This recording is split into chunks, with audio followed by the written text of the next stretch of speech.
ನಿಮ್ಮಿಬ್ಬರ ಎದುರುಗಡೆ ಮಾತಾಡಕ್ಕೆ ಒಂದು ಸ್ವಲ್ಪ ವಿತ್ ಯೋರ್ ಪರ್ಮಿಷನ್ ಮಾತಾಡ್ಬೋದಲ್ವಾ? ನೋಡಿ ಸರ್ ಹೆಂಗಂತಿದ್ದಾರೆ ನನಗೆ. ಹೀಗೆ ರೇಗಿಸ್ಕೊಂಡೇ ಇದ್ರು ಸೆಟ್ಸಲ್ಲೂ ಕೂಡ. ಓಕೆ, ಮೊದಲೇದಾಗಿ ನಾನು ಒಂದು ಶೂಟ್ ಮುಗಿಸ್ಕೊಂಡು ಬಂದಿರೋದ್ರಿಂದ ಸ್ವಲ್ಪ ತಡ ಆಗಿದೆ. ಎಲ್ಲ ಮಾಧ್ಯಮ ಮಿತ್ರರಿಗೂ ಒಂದು ಅಪಾಲಜಿ ಕೇಳಕ್ಕೆ ಇಷ್ಟಪಡ್ತೀನಿ.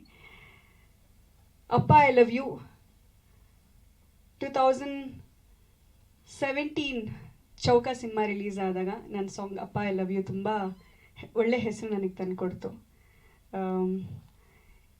ಇದು ಯಾಕೋ ನಂಗೆ ಸೆಕೆಂಡ್ ಇನ್ನಿಂಗ್ಸ್ ಅಂತ ಅನ್ನಿಸ್ತಾ ಇದೆ.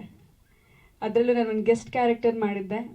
ಆದರೆ ಎಂಟೈರ್ ಸಿನಿಮಾದಲ್ಲಿ ಒಂದು ಚಿಕ್ಕದಾಗಿ ಒಂದು ಬಂದು ಹೋದರೂ ಕೂಡ ಹೈಲೈಟ್ ಆಗಿ ಆ ಹಾಡು ಎಲ್ಲರೂ ಮನ ಗೆದ್ದಿತ್ತು.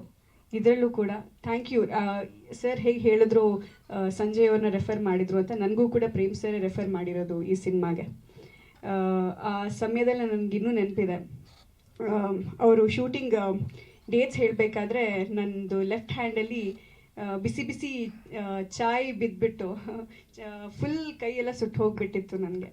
ನಮ್ಮ ತಾಯಿ ಅಡ್ಮಿಟ್ ಆಗಿದ್ರು. ನಾನು ಅವರಿಗೆ ಟೀ ತೊಗೊಂಡು ಹೋಗ್ತಾ ಇದ್ದೆ. ನನ್ನ ಒಂದು ಕೈಲಿ ಐಪ್ಯಾಡ್ ಇತ್ತು, ಇನ್ನೊಂದು ಕೈಲಿ ಬ್ಯಾಗ್ಸ್ ಇತ್ತು. ಅದ್ರ ಮೇಲೆ ಬಿಸಿ ಬಿಸಿ ಟೀನ ಬ್ಯಾಲೆನ್ಸ್ ಮಾಡ್ಕೊಂಡು ತೊಗೊಂಡು ಹೋಗ್ತಾ ಇದ್ದೆ. ನನ್ನ ಐಪ್ಯಾಡಿಂದ ಜಾರಿ ನನ್ನ ಕೈ ಮೇಲೆ ಬಿದ್ದು ಫುಲ್ ಕೈಯೆಲ್ಲ ಸುಟ್ಟು ಹೋಗಿತ್ತು. ಶೂಟಿಂಗ್ ಒಪ್ಕೊಂಡಿದ್ದೀನಿ. ಪಾಪ ಅವರೆಲ್ಲ ಅರೇಂಜ್ ಮಾಡಿದ್ದಾರೆ. ಈ ಟೈಮಲ್ಲಿ ನಾನು ಈ ಥರ ಹೇಳಿದ್ರೆ ಹೇಗಿರುತ್ತೆ ಅಂತ. ಅದು ಬೇರೆ ಕೈನ ಹಾಗೆ ಸುಟ್ಟೋಗಿರೋ ಕೈ ನಿಮ್ಗೆ ಗೊತ್ತಲ್ವಾ, ಗಾಳೀಲಿ ಹಾಗೆ ಬಿಡಬೇಕು ಅಂತಾರೆ, ಅದಕ್ಕೇನು ಕವರ್ ಮಾಡಬಾರ್ದು ಅಂತ. ನಾನು ಹೋಗಿ ಫ್ರೇಮಲ್ಲಿ ಹೋಗಿ ನಿಂತ್ಕೋತೀನಿ.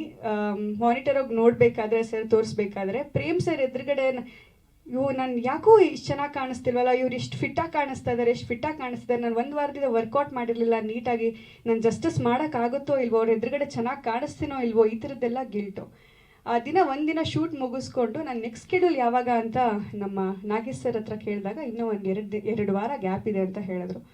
ಆದರೆ ನೆಕ್ಸ್ಟ್ ದಿನವೇ ನಾನು ಮತ್ತೆ ಜಿಮ್ ಹೋಗೋಕ್ಕೆ ಸ್ಟಾರ್ಟ್ ಮಾಡಿದೆ. ಅದು ಏನಾದರೂ ಆಗಲಿ ಗಾಯ ಅಂತ ಹೇಳಿಬಿಟ್ಟು 15 ದಿನ ಆದಮೇಲೆ ಪ್ರೇಮ್ ಸರ್ಗೆ, ಜ್ಯೋತಿ ಅಕ್ಕಂಗೆ ಎಲ್ರಿಗೂ ನಾನು ನೋಡಿ ಆಶ್ಚರ್ಯ. ನೋಡಿ ಆ ಫೋಟೋ ಏನು ಕಾಣಿಸ್ತಾ ಇದೆ, ಅದು 15 ದಿನದ್ದು ಡಿಫ್ರೆನ್ಸು. ಮಧ್ಯದಲ್ಲಿ ಕೆಲವೊಂದು ಸ್ಟಿಲ್ಸ್ಗಳನ್ನ ಬಿಟ್ಟಿದ್ರು ಪಿಂಕ್ ಔಟ್ಫಿಟ್ಟಲ್ಲಿ. ಅದಕ್ಕೂ ಇದಕ್ಕೂ ತುಂಬ ವ್ಯತ್ಯಾಸ ಇದೆ. ಸೊ ಐ ಥಿಂಕ್ ಆ ವಿಷಯದಲ್ಲಿ ಫಿಟ್ನೆಸ್ ಗೋಲ್ಸ್ನ ನನಗೆ ಪ್ರೇಮ್ ಸರ್ ಕೊಟ್ಟರು. ನನಗೆ ಮಾತ್ರ ಅಲ್ಲ, ಇಡೀ ಕರ್ನಾಟಕಕ್ಕೆ ಏನಕ್ಕೆ ಹೇಳಬೇಕು, ಇಡೀ ಭಾರತಕ್ಕೆ ನಿಜವಾಗ್ಲೂ ಒಂದು ಒಳ್ಳೆ ಆ್ಯಕ್ಟರು ಇಷ್ಟು ವರ್ಷ ಇಂಡಸ್ಟ್ರಿನಲ್ಲಿ ಇದ್ದು ಇಷ್ಟು ಚೆನ್ನಾಗಿ ಫಿಟ್ನೆಸ್ ಮೇಂಟೈನ್ ಮಾಡಿ ಕ್ಯಾಮ್ರಾಗೋಸ್ಕರ ಪ್ರತಿ ಆ್ಯಂಗಲಲ್ಲೂ ಎವ್ರಿ ಫ್ರೇಮಲ್ಲೂ ಜಸ್ಟಿಸ್ ಕೊಡುವಂಥ ಆ್ಯಕ್ಟರ್ ಅಂತ ಹೇಳಿದರೆ ಪ್ರೇಮ್ ಸರ್.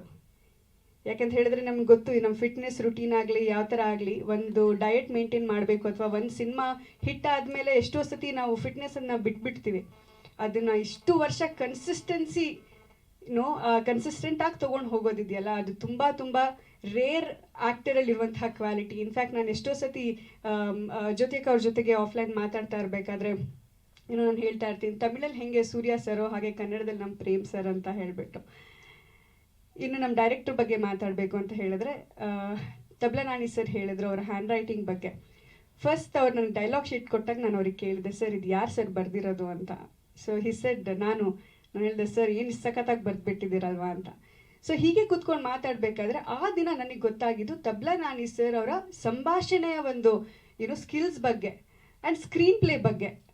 ನಾನು ಅವ್ರನ್ನ ಯಾವತ್ತೂ ನಟರಾಗಿ ನಾನು ಒಂದು ಸ್ಕ್ರೀನ್ ಮೇಲೆ ನೋಡಿದೆ ಹೊರತು ಅವರ ಒಂದು ಸ್ಕ್ರೀನ್ ಪ್ಲೇ ನಲ್ಲಿರುವಂತಹ ಅವ್ರ ಟ್ಯಾಲೆಂಟ್ ಬಗ್ಗೆ ಅಥವಾ ಅವರು ಇಷ್ಟು ವರ್ಷ ಸ್ಕ್ರೀನ್ ಹಿಂದೆನೂ ಕೆಲಸ ಮಾಡಿದ್ದಾರೆ ಅಂತ ನನಗೆ ಆ್ಯಸ್ ಅನ್ ಆ್ಯಕ್ಟರ್ ನಮಗೂ ಗೊತ್ತಿರಲಿಲ್ಲ. ಬಟ್ ಅದ್ರ ಬಗ್ಗೆ ತಿಳ್ಕೊಂಡಾಗ ಎಷ್ಟೋ ವಿಚಾರಗಳು ನಾವು ಕೂತ್ಕೊಂಡು ಮಾತಾಡಬೇಕಾದ್ರೆ ಅವ್ರ ಹತ್ರ ಕಲ್ತಿರೋದು ಹಲವಾರು ವಿಚಾರಗಳಿದೆ. ಸೊ ಈ ಎಂಟೈರ್ ಸಿನಿಮಾದ ಎಕ್ಸ್ಪೀರಿಯನ್ಸ್ ನನಗೇನು ನಾನು 3 ದಿನ ಶೂಟ್ ಮಾಡಿರ್ಬೋದು, ಆದರೆ ತುಂಬ ಒಳ್ಳೆ ಲರ್ನಿಂಗ್ ಎಕ್ಸ್ಪೀರಿಯನ್ಸ್. ಎಷ್ಟೋ ಹೊಸ ವಿಚಾರಗಳು ನನಗೆ ತಿಳಿಯೋಕ್ಕೆ ಸಿಕ್ತು. ಲಾಸ್ಟ್ ಇಯರ್ ಇದೇ ಸಮಯದಲ್ಲಿ 12-13 ಈ ನನ್ನ ಏಪ್ರಿಲ್ 13 ನನ್ನ ಬರ್ಡೇ, ಇದು ಹತ್ತಿರ ಬರಬೇಕಾದ್ರೆ ಸ್ವಲ್ಪ ಭಯ, ನಡ್ಕ ಸ್ಟಾರ್ಟ್ ಆಗುತ್ತೆ. ಯಾಕಂದರೆ ಅದೇ ಟೈಮಲ್ಲಿ ನಮ್ಮ ತಾಯಿ ಕೂಡ ತೀರ್ಕೊಂಡಿದ್ದು. ಸೊ ಏಪ್ರಿಲ್ 13 ನನ್ನ ಬರ್ಡೇ ಆದರೆ ಏಪ್ರಿಲ್ 14 ಅಮ್ಮ ಹೋಗಿದ್ದು. ಸೊ ಈಗ ಇದು ಏಪ್ರಿಲ್ 12 ರಿಲೀಸ್ ಆಗ್ತಾ ಇದೆ. ಮೇ ಬಿ ಈ ಕತೆನ ನನ್ನ ಮಮ್ಮಿಗೆ ಹೋಗಿ ಹೇಳಬೇಕಾದ್ರೆ, ಈ ಥರ ಒಂದು ಕತೆ ಬಂದಿದೆ, ನಾನು ಮಾಡ್ತೀನಿ ಅಂತ ಹೇಳಿದಾಗ ನಮ್ಮ ತಾಯಿ ಹೇಳಿದ್ರು, ಈ ಥರದ್ದು ಒಂದು ಕತೆ ಜನರಿಗೆ ತಲುಪಬೇಕು, ಮಾಡು ಈ ಸಿನಿಮಾನ ಅಂತ ಹೇಳಿಬಿಟ್ಟು. ಆವಾಗ ನಾನು ನಾನಿ ಸರ್ ಹತ್ರ ಮಾತಾಡಬೇಕಾದ್ರೆ ಎಷ್ಟಮ್ಮ ನಿಮ್ಮ ರೆಮ್ಯುನರೇಷನ್ ಅಂತ ಕೇಳಿದೆ. ಸರ್ ನಿಮ್ಮ ಹತ್ರ ನಾನು ದುಡ್ಡು ತೊಗೊಳ್ಳೋಲ್ಲ, ನೀವು ಏನು ಕೊಟ್ಟರು ನಾನು ತೊಗೋತೀನಿ ಅಂತ ಹೇಳಿದ್ದೆ. ಅದಾದಮೇಲೆ ನಾನು ಶೂಟಿಂಗ್ ಎಲ್ಲ ಮುಗಿಸಿ ಒಂದು ವಾರ ಆದಮೇಲೆ ನಾನು ಜಿಮ್ಮಿಂದ ವಾಪಸ್ ಹೋಗ್ತಾ ಇರ್ಬೇಕಾದ್ರೆ ಸರ್ ಕಾಲ್ ಬಂತು, ಎಲ್ಲಿದ್ಯಾ ನೀನು ಅಂತ. ನಾನಿಲ್ಲ ಜಿಮ್ ಮುಗಿಸ್ಕೊಂಡು ಹೋಗ್ತಾ ಇದ್ದೀನಿ, ಏನೋ ಒಂದು ಕೊಡಬೇಕು, ಎಲ್ಲಿ ಜಿಮ್ಮು ಅಂತ ಲೊಕೇಶನ್ ಕಳಿಸ್ದೆ. ಡೈರೆಕ್ಟರ್ ಮತ್ತು ಸರ್ ಬಂದಿದ್ದರು. ಆ ದಿನ ಆ್ಯಕ್ಚುಲಿ ನಮ್ಮ ಮಮ್ಮಿ ಡಯಾಲಿಸಿಸ್ ಮುಗಿಸ್ಕೊಂಡು ಹೋಗ್ತಾ ಇದೆ. ನನಗೆ ಆ್ಯಕ್ಚುಲಿ ಸ್ವಲ್ಪ ಫಿನಾನ್ಷಿಯಲ್ ಹೆಲ್ಪ್ ಬೇಕಿತ್ತು. ನಾನು ಆ ಟೈಮಲ್ಲಿ ನನಗೆ ಫಿನಾನ್ಷಿಯಲ್ ಹೆಲ್ಪ್ ಬೇಕಿದ್ರು ನಾನು ಯಾರ ಹತ್ರನೂ ಕೇಳಿರಲಿಲ್ಲ. ಸರ್ ಬಂದ್ಬಿಟ್ಟು ಒಂದು ಎನ್ವೆಲಪಲ್ಲಿ ಹಿಂಗೆ ಕ್ಯಾಶ್ ಕೊಟ್ಬಿಟ್ಟು ಹೊರಟೋದ್ರು ನನಗೆ. ಸೊ ಅದು ಯಾವುದೋ ಒಂದು ಲೆಕ್ಕದಲ್ಲಿ ಎಲ್ಲೋ ಒಂದು ನಮ್ಮ ಪಪ್ಪಾನೇ ಕೊಟ್ಟಿರೋ ಥರ ನನಗೆ ಫೀಲ್ ಆಯಿತು. ಸೊ ಮೇ ಬಿ ಅದು ಅಪ್ಪ ಐ ಲವ್ ಯು ಅದು ಕಂಪ್ಲೀಟ್ ಇದೆಯಲ್ಲ, ಅದು ಕೋಇನ್ಸಿಡೆಂಟ್ಲಿ ಒಂದಕ್ಕೊಂದು ಹೆಂಗೆಂಗೋ ಲಿಂಕ್ ಆಗುತ್ತೆ ಅಂತ ಹೇಳ್ತಾರಲ್ವ. ಸೊ ಯೂನಿವರ್ಸ್ ಆಟ ಆಡೋ ಒಂದು ಆಟ ಅಂತ. ಇನ್ನೊಂದು ಮ್ಯೂಸಿಕ್ ಬಗ್ಗೆ ಹೇಳಬೇಕು ಅಂತ ಹೇಳಿದ್ರೆ, ವಿ ಪಿ ಸರ್ ಹಾಡಿರೋ ಹಾಡು ನನಗೆ ಪರ್ಸ್ನಲಿ ತುಂಬ ಇಷ್ಟ ಆಯಿತು. ಆಕಾಶ್ ಅವ್ರನ್ನ ನಾನು ಯಾವತ್ತು ಎ ಜೆ ಸರ್ ಸ್ಟುಡಿಯೋಸಲ್ಲಿ ತುಂಬ ನೋಡ್ತಾ ಇದ್ದೆ. ಆ್ಯಂಡ್ ಎಷ್ಟೇ ನಾವು ಅನ್ಪ್ಲಗ್ ಸೆಷನ್ಸ್ಗಳೆಲ್ಲ ಕೆಲವೊಂದು ಸತಿ ನಾವೇ ಆರ್ಟಿಸ್ಟ್ಗಳು ಸೇರಿಸಿ ಮಾಡಬೇಕಾದ್ರೆ ತುಂಬ ಸತಿ ನಾನು ಅವ್ರನ್ನ ಸ್ಪಾಟ್ ಮಾಡಿದ್ದೀನಿ. ತುಂಬ ಒಳ್ಳೆ ಮ್ಯೂಸಿಷಿಯನ್, ತುಂಬ ಒಳ್ಳೆ ಫ್ಯೂಚರ್ ಇದೆ. ಜೊತೆಗೆ ಸಂಜಯ್ ಲುಕ್ಸ್ ಅಮೇಝಿಂಗ್. ಪೋಸ್ಟರಲ್ಲೂ ನೋಡಬೇಕಾದ್ರೆ ಇನ್ಫ್ಯಾಕ್ಟ್ ಜೂನಿಯರ್ ಪ್ರೇಮ್ ಸರ್ ಥರ ಕಾಣಿಸ್ತಾ ಇದ್ದಾರೆ ಅವರು. ಆ್ಯಂಡ್ ಜೀವಿತಾ ಅವರು ನನ್ನ ಟ್ರೇಲರ್ ನೋಡೋಕ್ಕಾಗಿಲ್ಲ, ಒಂದು ಸ್ವಲ್ಪ ಲೇಟಾಗಿ ಬಂದಿರೋದ್ರಿಂದ ಆಮೇಲೆ ನಾನು ನೋಡ್ತೀನಿ. ಈಗಷ್ಟೇ ಹೇಳಿದ್ರು, ಇವು ನೀನು ಮಿಸ್ ಮಾಡ್ಕೊಂಡ್ರಿ ಟ್ರೇಲರ್ ನೋಡೋದು ಅಂತ. ಮತ್ತೆ ನೋಡಬೇಕು ನನಗೆ. ಥ್ಯಾಂಕ್ ಯು, ಇವತ್ತು ನನಗೆ ಕರೆದು ಒಂದು ಒಳ್ಳೆ ಆಪರ್ಚುನಿಟಿ ಕೊಟ್ಟು ನಿಮ್ಮ ಜೊತೆ ಎಲ್ಲ ಮತ್ತೆ ಇಂಟ್ರ್ಯಾಕ್ಟ್ ಮಾಡೋಕ್ಕೆ ಒಂದು ಅವಕಾಶ ಕೊಟ್ಟಿರೋದಕ್ಕೆ ತುಂಬ ಥ್ಯಾಂಕ್ ಯು.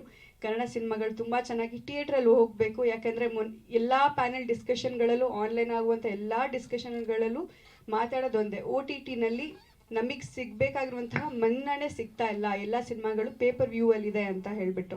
ಸೊ ಯಾಕೆ ಪೇಪರ್ ವ್ಯೂಗೆ ಹೋಗುತ್ತೆ ಒಂದು ಸಿನಿಮಾ, ಯಾಕೆ ನಮ್ಮ ಇಂಡಸ್ಟ್ರಿಯಲ್ಲಿ ಬರ್ತಿರುವಂಥ ಸಿನಿಮಾಗಳು ಎಷ್ಟೋ ಪ್ಲ್ಯಾಟ್ಫಾರ್ಮ್ಗಳಲ್ಲಿ ಯಾಕೆ ತೊಗೋತಾ ಇಲ್ಲ, ಅದು ಯಾಕೆ ಥಿಯೇಟ್ರಲ್ಲಿ ಸಿನಿಮಾ ಹಿಟ್ಟಾದರೆ ಮಾತ್ರ ಒ ಟಿ ಟಿನಲ್ಲಿ ಒಂದು ಪ್ಲ್ಯಾಟ್ಫಾರ್ಮ್ ಕೊಡ್ತೀವಿ ಅನ್ನೋ ಥರದ್ದಾಗಿದೆ.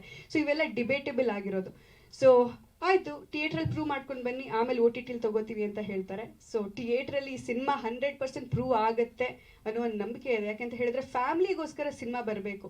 ಈಗ ಮೊನ್ನೆ ದರ್ಶನ್ ಸರ್ ಸಿನಿಮಾ ಕಾಟೇರ ಯಾವ ಥರ ಫ್ಯಾಮ್ಲಿನ ಕ್ಯಾಪ್ಟಿವೇಟ್ ಮಾಡ್ತು, ಯಾವ ಥರ ಪ್ರಮೋಷನ್ ಮಾಡಿದ್ರು. ಸಿನಿಮಾ ಗೆದ್ದ ಆದಮೇಲೂ ಅವ್ರು ಪ್ರಮೋಷನ್ ನಿಲ್ಲಿಸಲಿಲ್ಲ. ಪ್ರತಿ ಹಳ್ಳಿಗಳಿಗೂ ಹೋಗಿ ಪ್ರೋಗ್ರಾಮ್ಗಳು ಮಾಡಿದ್ರು. ಅಂದರೆ ಸಿನಿಮಾ ಗೆಲ್ತು ಅಂತ ಹೇಳ್ಬಿಟ್ಟು ಅಲ್ಲೇ ನಿಲ್ಲಿಸಿದ್ರೆ ಸೊ ಅಲ್ಲಿ ಒಂದು ಸ್ಯಾಚುರೇಷನ್ ಪಾಯಿಂಟ್ ರೀಚ್ ಆದಂಗೆ ಆಗುತ್ತೆ. ಯಾವಾಗ ಸಿನಿಮಾ ಗೆದ್ದ ಆದಮೇಲೂ ಪ್ರಮೋಷನ್ ಅಂತ ಮಾಡ್ತೀವಲ್ವ, ಆವಾಗ ಮೊದಲಿನ ಥರ ಯಾವಾಗ 100 ದಿನ ಹೋಗ್ತಾ ಇತ್ತು ಸಿನಿಮಾ, 150 ದಿನ ಹೋಗ್ತಾ ಇತ್ತು, ಆ ಕಾಲ ಮತ್ತೆ ಬರಲಿ. ಸಿಂಗಲ್ ಸ್ಕ್ರೀನ್ ಥಿಯೇಟರಲ್ಲಿ ಜನ ತುಂಬಬೇಕು. ಅದು ವೆರಿ ವ್ಯಾಲಿಡ್ ಪಾಯಿಂಟ್. ನಾನು ಸುನೈನಾ ಸುರೇಶ್ ಅವ್ರ ಹತ್ರ ಒಂದ್ಸತಿ ಮಾತಾಡ್ತಾ ಇದ್ದೆ, ಅವರು ಇದೇ ಪಾಯಿಂಟ್ ಹೇಳಿದರು. ಇಫ್ ಐ ಮೈ ಆಸ್ಕ್, ಎಷ್ಟು ಜನ ಪ್ರಿಂಟ್ ಮೀಡಿಯಾದವರಿದ್ದೀರಾ? I am really happy. ಯಾಕೆ ಅಂತ ಹೇಳಿದ್ರೆ ನಾನು ತುಂಬ ಓಲ್ಡ್ ಸ್ಕೂಲ್ ಜರ್ನಲಿಸಮ್ ಅಂತ ಬಂದಾಗ ಒಂದು ಸ್ವಲ್ಪ ನಂಗೆ ಪ್ರಿಂಟ್ ಮೀಡಿಯಾ ಅಂತ ಹೇಳಿದ್ರೆ ಒಂದು ಸ್ವಲ್ಪ ಜಾಸ್ತಿ ಅಫಿಲಿಯೇಷನ್. ನಮ್ಮ ಪ್ರಿಂಟ್ ಮೀಡಿಯಾ ಉಳಿಬೇಕು, ಅದೊಂದು ಆಸೆ. ನಮ್ಮ ಸಿಂಗಲ್ ಸ್ಕ್ರೀನ್ ಥಿಯೇಟ್ರ್ ಹೆಂಗೆ ಉಳಿಬೇಕೋ ಅದೇ ಥರ ಪ್ರಿಂಟ್ ಮೀಡಿಯಾನೂ ಉಳಿಬೇಕು. ಮಾಸ್ಟರ್ಸ್ ಮಾಡಿದ್ದೀನಿ ಜರ್ನಲಿಸಮಲ್ಲಿ. ಸೊ ನಾವು ಬೇಸಿಕ್ಸೇ ನಮಗೆ print media. So thank you so much.